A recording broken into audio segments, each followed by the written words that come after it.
Welcome everybody. My name's Janine Higgins, and as Sarah said, our topic today is emotional intelligence. And I wanted to give you a little tiny bit about my background and how I came to this topic, and then tell you about our learning objectives, and then we'll kind of get right into this. So my original career was in law. So I practiced law for a dozen years, and then I left that to become a mediator. And I still do some mediation, and mostly now what I do is workplace mediation, but I've done lots of different kinds in the past. I also am a facilitator, so I work with groups to kind of help them figure out where they're at or solve a problem or do strategic planning. And then I am a life coach, and this totally fits into life coaching. And I am also a trainer.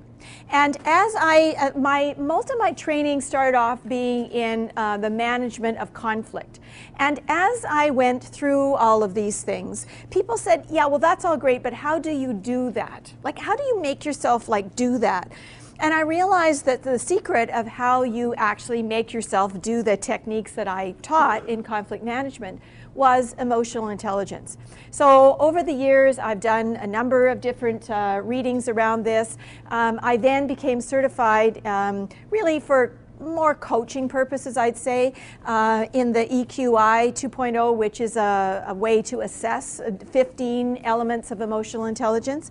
And then I started incorporating that in all sorts of training and doing training around emotional intelligence. And now at Continuing Studies, I teach a course called Developing Emotional Intelligence, which is 3 days long.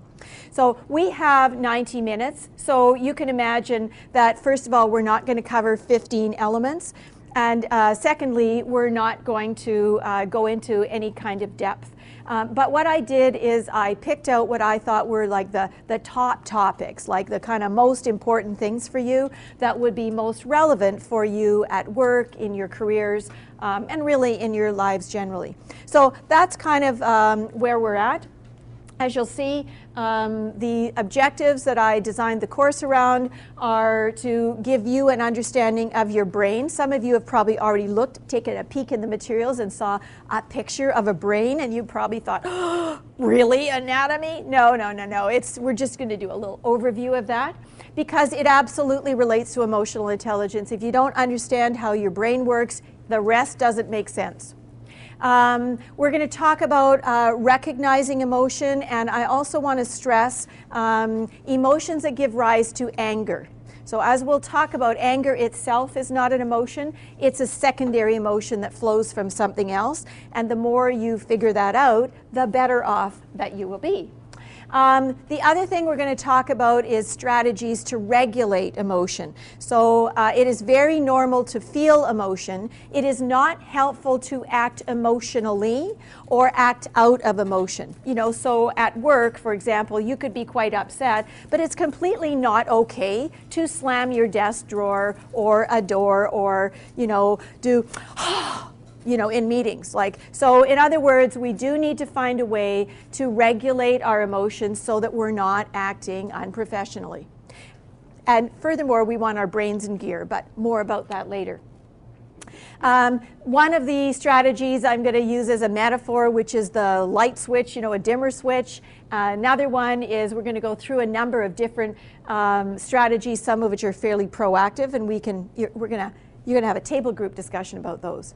I also want to talk about expressing emotion and the value that has, how we do that, and what importance that would have within your workplace. So does this kind of sound like what you came for? I'm hoping so, because in a longer course, I spend time finding out your learning objectives. But in 90 minutes, I just have to make some assumptions. So this is what you're getting, folks. I hope you like it.